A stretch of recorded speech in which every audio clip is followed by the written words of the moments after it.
I work in the building. What do you do? I'm an architect.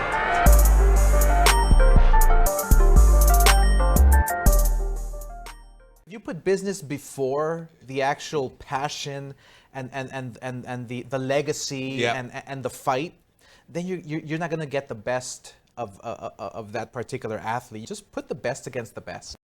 It's the architect. Let me read something from Oscar De La Hoya, line for line. He says this: I do see the winner from Glen Tapia and David Lemieux facing Canelo down the line. This was obviously by design. Right now, Canelo is the man in boxing. He's the pay-per-view star. I believe that Glen Tapia and David Lemieux are more than capable to showcase their talent and give you guys a great show, and possibly be in line to fight Canelo. This is why this fight is so important for both fighters as well.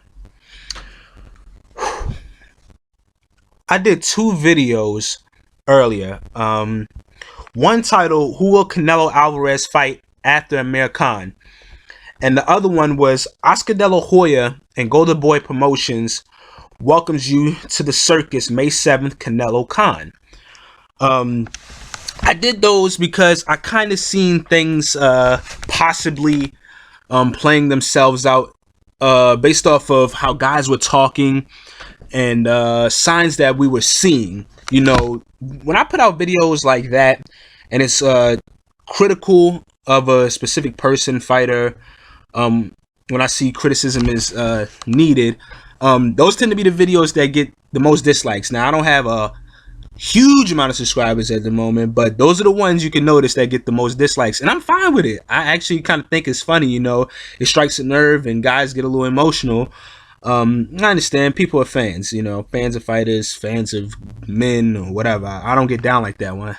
But anyway, you know, that first video, basically, you know, I'm not going to go all into it again, but basically the first video about who will Canelo fight next after Amir Khan, you know, I kind of seen that he wasn't going to fight Golovkin. The writing was on the wall. He's not fighting him next, I should say. Heck, we'll be lucky to get a fight with, we'll be lucky to see a fight with him and Golovkin next year, you know, unless Golovkin looks vulnerable within a year.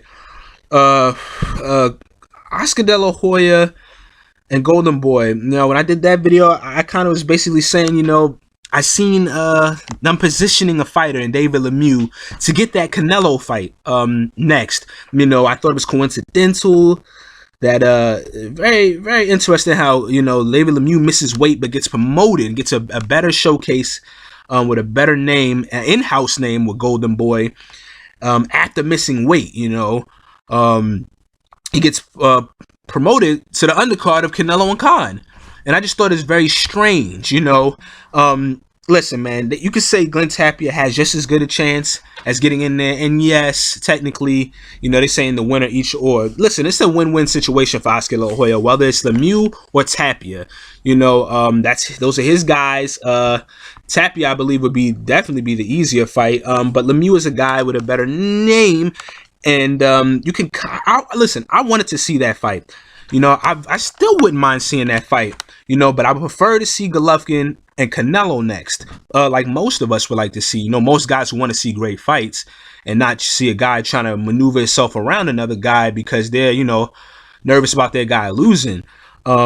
Listen, I felt like Lemieux and Canelo, it would have been great to see them fight before Lemieux was sacrificed. How I thought he was sacrificed to Golovkin, in order to give Canelo more time. Because everybody was like, that doesn't make much sense, you know, for Lemieux necessary. I mean, yeah, he's a champion, and yes, I can see why it makes some sense. But it was like, dang, Oscar's kind of, you know, giving him away to Golovkin. I said, yeah, there's a reason behind that. I wanted to see Canelo and Lemieux fight, you know, to unify their titles, especially after, you know, if Lemieux didn't fight Golovkin and Canelo would have beat Cotto, which he wound up doing, and they unify their titles, and then Golovkin and Canelo can fight each other to become undisputed, or whoever wins that fight between Lemieux and Canelo. You know, the best thing would have been for Canelo winning. I think Canelo's more skilled. And that's another thing.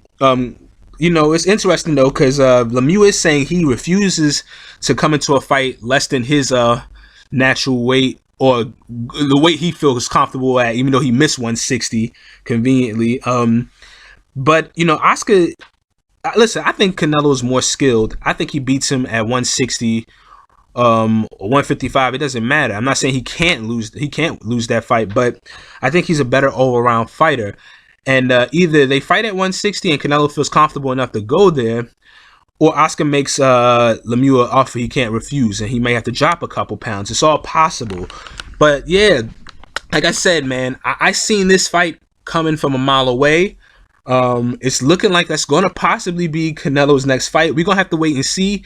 Things are going to keep happening. You know, more and more details are going to happen, especially after Canelo just wrecks Amir Khan and gets him out of there.